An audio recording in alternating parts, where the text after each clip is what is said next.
Shalom, selamat pagi. Kita berjumpa lagi dalam Suara Misi Aletheia Community. Hari ini saya mengajak kita untuk merenungkan satu ayat firman Tuhan dari Ibrani pasal 11 ayat yang ke-6 bagian B. Allah memberi upah kepada orang yang sungguh-sungguh mencari Dia. Allah memberikan upah kepada orang yang sungguh-sungguh mencari Dia. Dan satu ayat lagi dari Amsal pasal 2 ayat 4 dan 5. Amsal 2 ayat 4 dan 5. Jikalau engkau mencarinya seperti mencari perak dan mengejarnya seperti mengejar harta terpendam, maka engkau akan memperoleh pengertian tentang takut akan Tuhan dan mendapat pengenalan akan Allah. Saudara, Allah memberikan upah kepada siapa saja yang bersungguh hati mencari Dia. Dalam Amsal dikatakan seperti mencari perak. Saya tidak tahu bagaimana cara orang mencari perak, tapi saya pernah lihat orang mencari emas di Kalimantan. Ada banyak orang mencari emas dengan cara menyemprot tanah atau daerah yang dianggap mengandung emas dengan dicairkan, lalu pasir atau tanah yang bercampur dengan air itu disedot dengan selang yang besar ke atas, kemudian dialirkan. Ada karpet panjang yang dialirkan sepanjang karpet dan diharapkan butiran emas itu akan menyangkut dalam karpet itu. Dan dalam waktu tertentu karpet dicuci, dibersihkan, diberikan air raksa, dan diharapkan dapat emas di situ. Sulit sekali. Saya pernah ke Bengkulu. Di Bengkulu di Muara Aman ada penambangan emas rakyat. Mereka membuat sumur yang dalam, kemudian di dasar sumur itu dibuat terowongan-terowongan.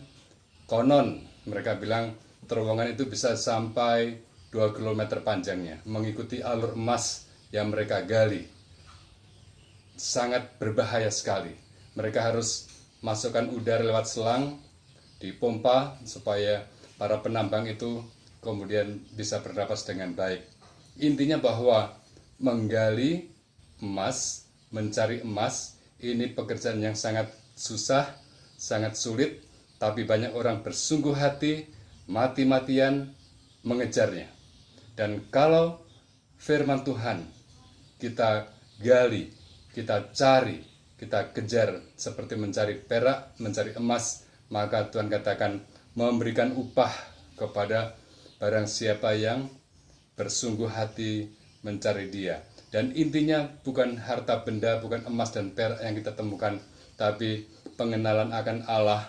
Hikmat itulah yang kemudian akan kita peroleh. Saudara, seberapa gigihnya kita mencari atau berusaha untuk memahami firman Tuhan? Seberapa gigihnya menggali harta terpendam, menggali emas, menggali perak, itu tidak sama dengan kita menggali dengan cangkul untuk mencari cacing, untuk mancing. Tidak semudah itu. Harus ke tempat yang dalam, susah payah, dan itu berharga sekali. Allah memberikan upah untuk orang yang seperti ini.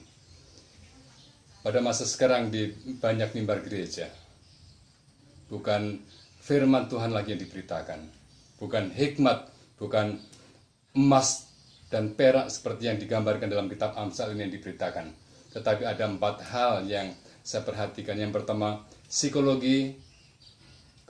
Yang kedua, ilmu komunikasi. Kemudian karakter building. Dan yang terakhir, manajemen.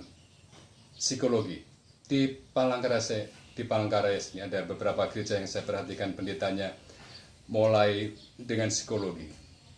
Katakan kamu hebat, katakan kamu pintar, katakan kamu pasti berhasil, kamu sukses. Dalam nama Yesus, ada tambahan dalam nama Yesus. Karena ini di dalam gereja. Ada juga ilmu komunikasi. Ditekankan.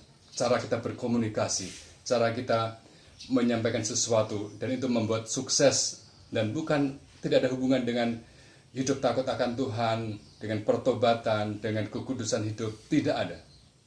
Yang ketiga ada karakter building, membentuk karakter, positive thinking, berpikir positif.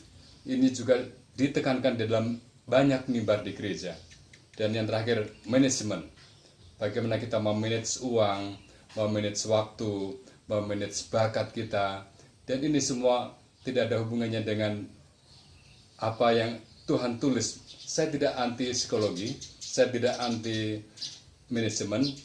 Ini semua sangat penting, tetapi dalam mimbar gereja, berita yang kita nantikan adalah pengenalan akan Tuhan.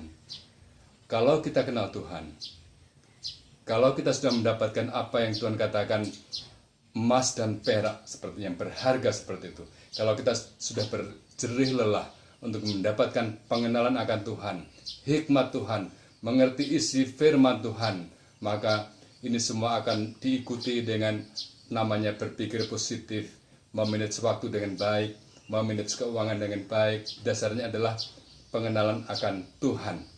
Kalau kita sudah mengenal Tuhan, Roh Kudus ada dalam hati kita, Tuhan akan memberikan hikmat bagaimana kita membesarkan anak, mendidik anak, bagaimana kita mengatur keuangan, bagaimana kita akan mengatur bakat kita, memanfaatkan semua potensi yang Tuhan berikan. Roh Kudus akan membimbing kita seperti itu.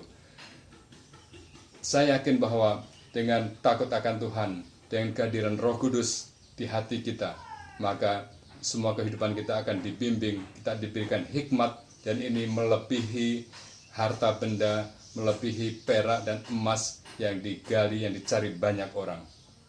Saudara, seberapa kesungguhan kita dalam mengenal atau mencari firman Tuhan, usaha kita untuk mengerti firman Tuhan. Ayat-ayat seperti ini sudah sering kita renungkan, kita dengarkan. Tapi selalu ada sesuatu yang baru yang kita bisa dapatkan. Ini menandakan bahwa firman itu hidup. Firman Allah selalu baru bagi kita. Selalu ada sesuatu yang cocok sepanjang zaman. Dan inilah yang Tuhan tawarkan kepada kita.